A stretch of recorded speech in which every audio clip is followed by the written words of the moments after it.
اعوذ باللہ من الشیطان الرجیم بسم اللہ الرحمن الرحیم۔ السلام علیکم دوستو، سب سے پہلے 12 ربیع الاول کے تناظر میں اللہ تعالیٰ کا بہت بہت شکر کہ اس پاک پروردگار نے اپنی تمام تر مخلوق میں سے ہمیں منتخب کیا اپنے نبی آخر الزماں کی امت میں سے پیدا کرنے، تخلیق کرنے کے لیے۔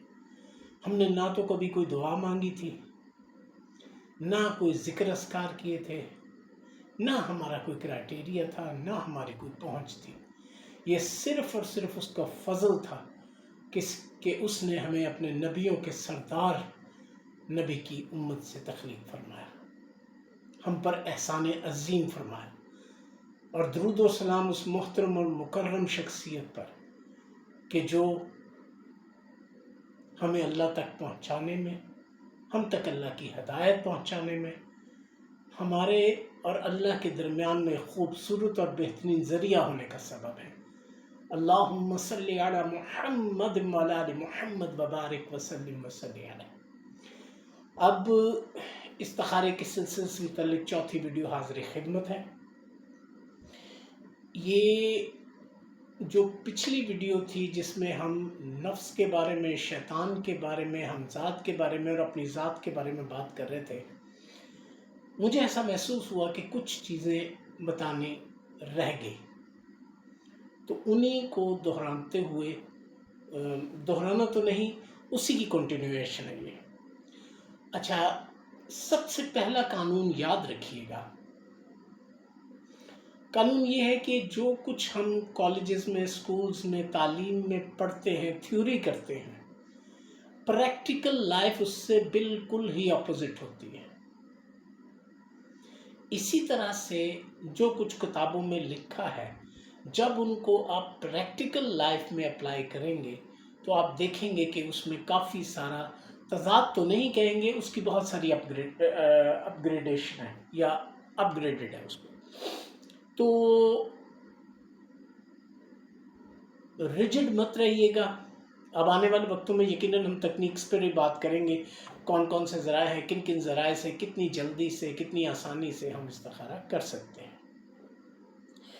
اب سب سے پہلے تو میں نے عرض کر دیا کہ پریکٹیکل اور حقیقی جو تھیوری ہے اور پریکٹیکل ہے، اس میں زمین آسمان کا فرق ہے۔ اس کے بعد ہم کوشن کی بات کی تھی لاسٹ ویڈیو میں، کہ کوشن، اب مجھے ایسا لگا کہ جیسے کہ کوشن کی میں آپ کو زیادہ سہل آسان تعریف نہیں بیان کر پایا۔ کوشن ایسے لے لیجئے کہ جیسے آپ سفر کر رہے ہوں تو اگلی گاڑی سے جو آپ فاصلہ رکھتے ہیں ایکسیڈنٹ سے بچنے کے لیے، کسی بھی قسم کی مشکل میں پڑنے سے بچنے کے لیے، اسی طرح سے استخارے میں یہ ہوگا کہ آپ استخارہ کرنے سے پہلے ہمیشہ یہ یاد رکھیے گا، یہ طریقہ کار اپنائیے گا، آپ کا فائدہ رہے گا۔ وہ یہ ہوگا کہ آپ سب سے پہلے جس چیز کے بارے میں بھی استخارہ کرنا چاہ رہے ہیں، وہ چاہے چھوٹی ہے چاہے بڑی ہے، اہم ہے غیر اہم ہے، اچھا، اس میں ایک پوائنٹ یاد رکھیے گا کہ جو شریعہ مبارکہ ہے، جو فکسڈ رولز ہیں، جو ہمارے نالج میں ہیں، ہمیں بتا دیے گئے ہیں پی ایچ ڈی لیول یا ایم اے لیول کے اساتذہ اور علماء کرام کے ذریعے سے، اس کے بارے میں ہم استخارہ نہیں کریں گے۔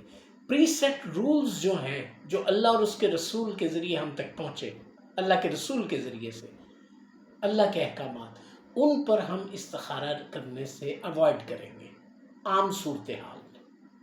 اسپیسیفکس ہوتے ہیں وہ میں آپ کو بہت کلیئرٹی کے ساتھ بعد میں کلیئر کر دوں گا۔ اس وقت ہم روٹین پہ چل رہے ہیں۔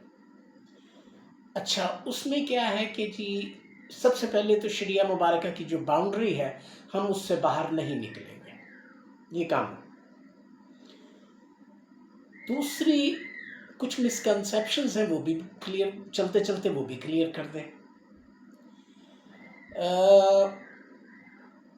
استخارے میں جو کشن رکھنا ہے وہ یہ رکھنا ہے کہ خدا نخواستہ کسی بنا پر، ہمارے سست الوجود ہونے کی بنا پر، شیطان کے بہکاوے میں آ کر، شیطان کی رکاوٹ، حالات، واقعات، گھر کی ضرورتیں، مصروفیات، آپ جاب کر رہے ہیں یا کچھ اور وجہ ہے، اور یہ آپ دیکھیں گے جب آپ استخارہ شروع کریں گے، آپ دیکھیں گے کہ جیسے ہی آپ نے استخارہ کیا اس میں جو حکم آیا، اس کے فوراً بعد اس کے بالکل اپوزٹ آپ کے حالات ہونے شروع ہو جائیں گے۔ آپ کو جو استخارہ ہے وہ ایسا لگے گا کہ یہ مشکل راستہ ہے، باقی بے شمار آسان آپشنز آپ کو دے دی جائیں گے۔ بس وہاں پہ ثابت قدم رہنا آپ کو استخارے کی اہمیت، اللہ کی قدرت اور باقی معاملات کو پہچاننے میں بہت آسانی کر دے گا۔ اس سے کیا فائدہ ہوگا؟ اس سے اللہ پر آپ کا یقین مضبوط اور محکم ہوتا چلا جائے گا، آپ کا ایمان پختہ ہوتا چلا جائے گا۔ کیونکہ کئی دفعہ صورتحال ایسی ہوگی کہ حکم ہوگا، میں ایک مثال ہی عرض کر دیتا ہوں کہ غالباً 10,000 یا اس سے زیادہ صحابہ پیغمبر کے ساتھ جنگ کے لیے جا رہے تھے، انتہائی شدید گرمیوں کے دن، اور جہاں لڑنے جا رہے تھے غالباً وہ بھی صحرا کا ایریا، مطلب امتحان ہی تھا، اور حکم تھا کہ جا کے جنگ کرو۔ درمیان میں ایک دریا، ندی یا ٹھنڈے پانی کا ایک پیچ پڑا کہ جس میں سے گزر کر جانا تھا۔ اچھا، جس وقت اس پانی میں داخل ہوئے تو وہ بہت فرحت آمیز، شیریں اور بڑا ٹھنڈا تھا، اور گرمی کے موسم میں تو بندے کو پیاس لگی ہو تو اور بھی۔ حکم ہوا کہ اس میں سے صرف آپ ایک لپ یا ایک ہاتھ کی جتنا اس ہاتھ میں آتا ہے اتنا پانی پئیں گے، اس سے زیادہ آپ نہیں پئیں گے، اتنا حکم بس۔ اچھا، لوگوں نے کیا کیا؟ زیادہ تعداد نے، مطلب مثال ہے، مجھے صحیح فگر یاد نہیں ہے، یا 10,000 تھے یا 30,000 تھے، تو اگر 10,000 تھے تو تصور کیجئے ان میں سے صرف 313 بندے استقامت پر رہ سکے۔ انہوں نے وہ جتنا ایک اس ہاتھ میں آتا ہے اتنا پانی پیا، اس کے بعد اس سے باہر نکل گئے۔ باقی جو تھے انہوں نے کہا کہ یار اتنا پانی ہے، اب اس میں سے کہ یہ کیا احمقانہ سی شرط ہے کہ صرف جی ایک چلو لینا ہے باقی لینا ہی نہیں۔ انہوں نے کہا نہیں، ہم تو اپنی مرضی سے پئیں گے۔ انہوں نے اور پانی جتنا دل کیا اتنا پیا۔ اچھا، اس کا رزلٹ کیا ہوا؟ جو سامنے نظر آنے والے عوامل تھے وہ لاجیکلی تو یہی ثابت کر رہے تھے کہ جتنا پی لیں گے یا محفوظ کر لیں گے اتنا ہی بہتر ہے۔ حکم یہ تھا کہ صرف ایک ہاتھ کے برابر، ایک جتنا اس ہاتھ میں آتا ہے پانی اتنا پیو۔ اچھا، جنہوں نے استقامت اختیار کی، حکم مانا اور باہر نکل گئے، ان کو اس جگہ سے باہر نکلتے ہی صبر آ گیا، اس کے بعد ان کی پیاس ختم ہو گئی۔ اب جو بیچ میں تھے اور جنہوں نے حکم نہیں مانا، ان کا یہ حشر ہوا کہ ان کو پیاس بڑھتی چلی گئی، اتنی بڑھتی گئی کہ انہوں نے پیتے گئے، ان کے پیٹ پھٹ گئے، ان کو مطلب وہ تقریباً سارے کے سارے ہی فارغ ہو گئے۔ تو یہ تو صرف آپ کو سمجھانے کے لیے ایک مثال، حقیقی مثال۔ کچھ حقائق بھی بیان کروں گا تاکہ مزید آپ کو نالج میں، آپ کہہ لیجئے کہ آپ کو نا وہ جو بندے کا دل کا اطمینان ہوتا ہے وہ کچھ ہو جائے۔ اچھا، اب دوسری سمت آ جاتے ہیں۔ یہاں تک ہم نے بیان کر دیا وہ چیز، مسکنسیپشنز، کچھ غلط فہمیاں۔ اب غلط فہمیاں یہ ہیں، سب سے پہلی غلط فہمی تو یہ ہے جی کہ کیا میرے جیسا گناہ گار یا کوئی بہت نیکوکار وہی استخارہ کر سکتا ہے کہ نہیں؟ تو جناب، ایک گناہ گار بندہ بھی اپنے اللہ سے رابطہ کر سکتا ہے اور پوچھ سکتا ہے، اور اگر اس نے وہ جو رولز اینڈ ریگولیشنز کو پراپر فالو کیا گیا تو اس کو بھی جواب ملے گا۔ اچھا، اس میں ایک باریک بات ہے، وہ یہ ہے کہ اگر آپ کو استخارہ نہیں آتا اور کرنا چاہتے ہیں، اور اب آپ کو پورے پروٹوکول کا پتہ بھی نہیں ہے اور آپ سمجھ بھی نہیں سکتے، اشارہ سمجھنے بھی مشکل ہے، تو پھر آپ کسی ایسے بندے سے رابطہ کر سکتے ہیں کہ جو استخارہ کرنا جانتا ہے، اور ایک دو دفعہ میں آپ کو اندازہ ہو جائے گا کہ یہ جھوٹا ہے یا سچا ہے، اس کا استخارہ صحیح ہے یا غلط ہے۔ اچھا، دوسرا ہے کہ جی استخارہ صرف اور صرف شادیوں کے لیے ہوتا ہے، تو یہ غلط ہے۔ آپ استخارہ ہر کام کے لیے کر سکتے ہیں، ٹھیک ہو گیا، چاہے وہ چھوٹا ہے چاہے وہ بڑا ہے۔ اچھا، ایک آدھ بات اور ہے وہ، لیکن اس وقت کیونکہ ٹائم تھوڑا ہے تو مطلب میرے ذہن میں نہیں آ رہا، تو بہرحال ہم شارٹ کرتے ہوئے اس کو بعد میں کبھی بیان کر دیں گے، اگلی ویڈیو میں کر دیں گے، چلیں۔ اچھا، اب ہم آ رہے ہیں دوسری طرف۔ میں نے عرض کیا تھا لاسٹ ٹائم، شیطان، نفس، ہمزاد اور آپ کی ذات۔ شیطان سے متعلق میں ایک حکایت اور ایک ایگزامپل، بلکہ میں حکایت رہنے دیتا ہوں، حکایت تو حضرت موسیٰ علیہ السلام سے متعلق ہے۔ اس میں یہ ہے کہ شیطان کو زندگی میں 2 چانس دیے گئے۔ چانس ایسے دیے گئے کہ اس کو موقع دیا گیا کہ تم، جب اس نے پہلی دفعہ اللہ تعالیٰ کے حضور انکار کیا کہ میں آدم کو سجدہ نہیں کروں گا، تو اس کو راندہ درگاہ قرار دے کے اس کو نکال دیا گیا۔ بعد میں یہ حضرت موسیٰ علیہ السلام کے وقت میں حاضر ہوا، اور کیفیت یہ تھی کہ ایک، اچھا، شیطان کی ایک اور نشانی یاد رکھیے گا کہ یہ جب بھی کسی کے قریب آتا ہے یا کسی کے پاس پیغمبران کرام کی خدمت میں جب حاضر ہوا، جتنی دفعہ جس پیغمبر کی خدمت، ایک دفعہ ان کے دل پر ہیبت طاری ہوئی، مطلب اس کے آنے سے ان کو جیسی بے چینی سی نہیں ہوتی، اس طرح کی کیفیت، اور انہوں نے اکثر نے لاہور ہی پڑھا اپنی زبان میں، عبرانی، سریانی یا عربی یا جو بھی زبان اس وقت بولی جاتی تھی، اس میں وہ اللہ تعالیٰ سے ہی اس کی پناہ مانگتے تھے۔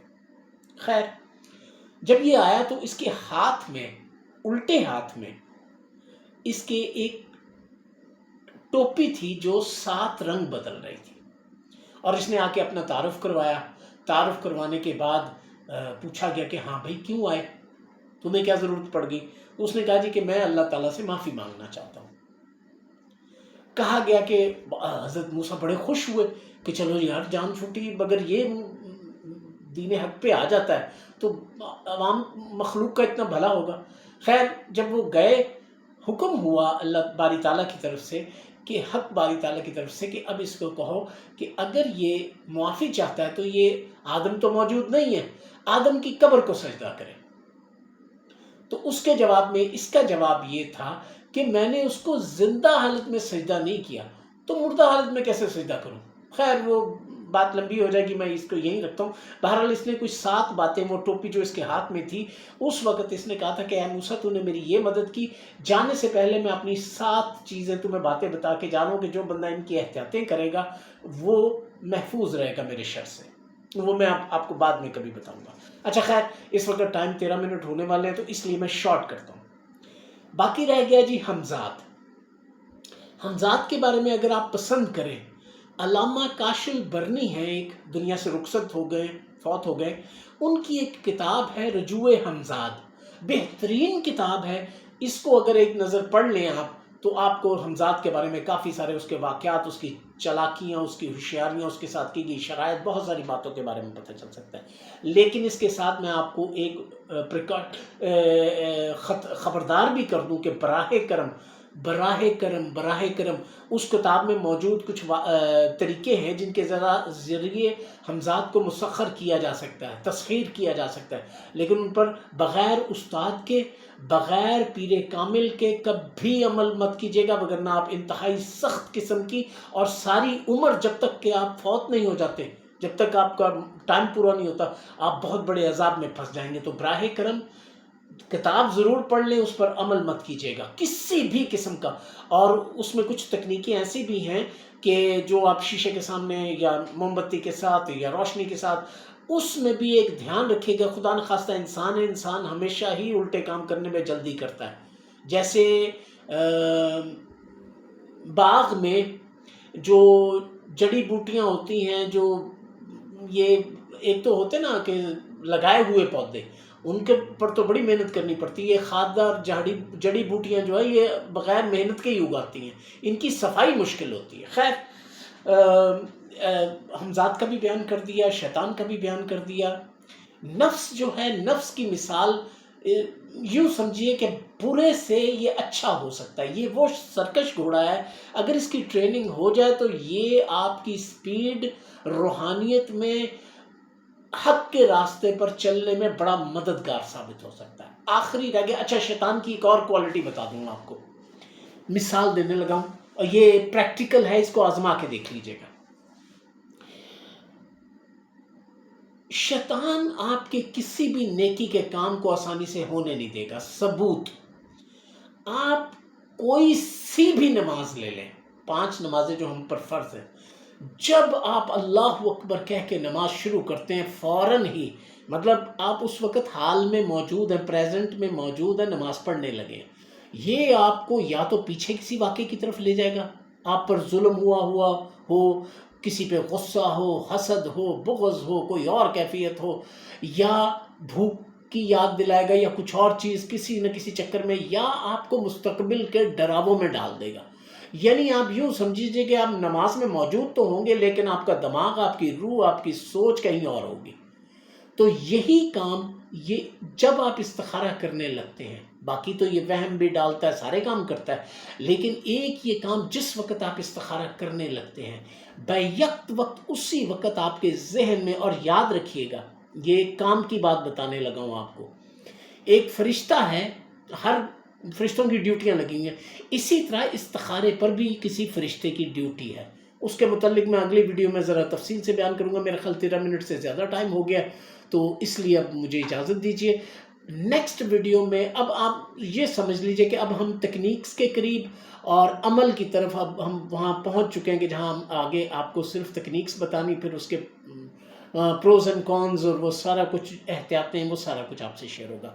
اللہ حافظ. اللہ تعالیٰ آپ کو اپنے حفظ و امان میں رکھے.